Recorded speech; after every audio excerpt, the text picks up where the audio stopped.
नमस्कार, आप सुन रहे हैं द बॉलीवुड रेडियो और मैं हूं आपके साथ आकाश। दोस्तों, ये पिछले किस्से का अगला सिरा है। पिछले किस्से में हम आपको बता चुके हैं कि कलकत्ता में किस तरीके से वेस्ट इंडीज़ के क्रिकेटर गैरी सोबर्स ने अंजू महेंद्रू को एक कार्यक्रम में सगाई की अंगूठी पहना दी और अंजू महेंद्रू ने उसे कबूल भी कर लिया। और अब आगे का किस्सा। अंगूठी के साथ अंजू बंबई वापस लौट आई। जब राजेश खन्ना को इस बात का पता चला तो फिर वो बौखला गए। गुस्से में वो अंजू पर चीखने चिल्लाने लगे। काफी देर तक अंजू से बहस करने के बाद वो अपना सिर पकड़कर किसी बच्चे की तरह रो पड़े। वो अंजू से प्यार करते थे और अब उन्हें ये डर सताने लगा कि अंजू उन्हें छोड़कर चली न जाए। फिल्म पत्रिका स्टारडस्ट को दिए इंटरव्यू में अंजू ने उन दिनों को याद करते हुए कहा, सच कहूं तो उस समय मैं काका के साथ रिश्ते में थी। हमारी किसी बात पर लड़ाई हुई थी और चिढ़कर मैंने गैरी से अफेयर कर लिया था। लेकिन इसका मतलब ये नहीं था कि मैं गैरी को पसंद करने लगी थी।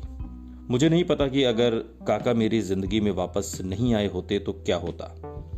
मैंने काका के घर से ही गैरी को फोन किया और सगाई तोड़ दी। इस वाक्य के बाद राजेश खन्ना और अंजू महेंद्रू फिर से करीब आ गए। लेकिन अंजू को लेकर अब राजेश खन्ना बेहद पॉजिटिव हो चुके थे। वो हर वक्त अंजू के साथ रहना चाहते थे।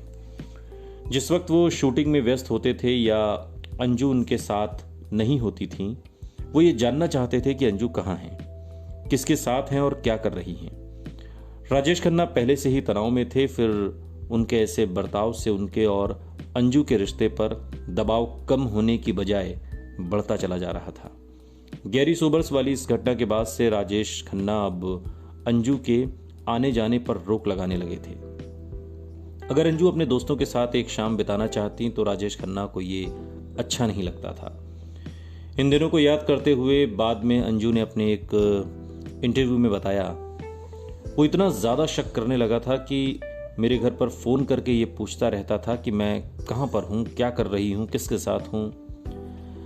वो बस ये चाहता था कि मैं हमेशा उसका इंतज़ार करती रहूँ। राजेश खन्ना के कई करीबी लोग इस बात से इत्तेफाक रखते हैं कि दिल और दोस्ती से जुड़े मामलों में राजेश खन्ना बहुत इमोशनल इंसान थे। जब उन्हें इतनी बड़ी कामयाबी मिली उस समय उनकी उम्र भी बहुत ज़्यादा नहीं थी।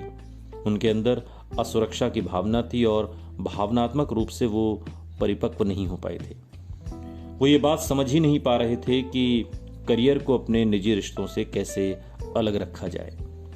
उनकी जिंदगी से जुड़ी हर बात को जैसे मीडिया और फैंस की जांच से गुजरना पड़ता था। स्टारडम की आंधी और रिश्तों के दबाव के सामने संतुलन बनाए रखना उनके लिए बहुत ज़्यादा मुश्किल हो रहा था। लेकिन इसी दौर में एक बात बहुत अच्छी हो रही थी और वो ये कि राजेश खन्ना की हर एक फिल्म सुपर डुपर हिट हो रही थी। बैक टू बैक, एक के बाद एक, लगातार। सुनते रहिए द बॉलीवुड रेडियो, सुनता है सारा इंडिया।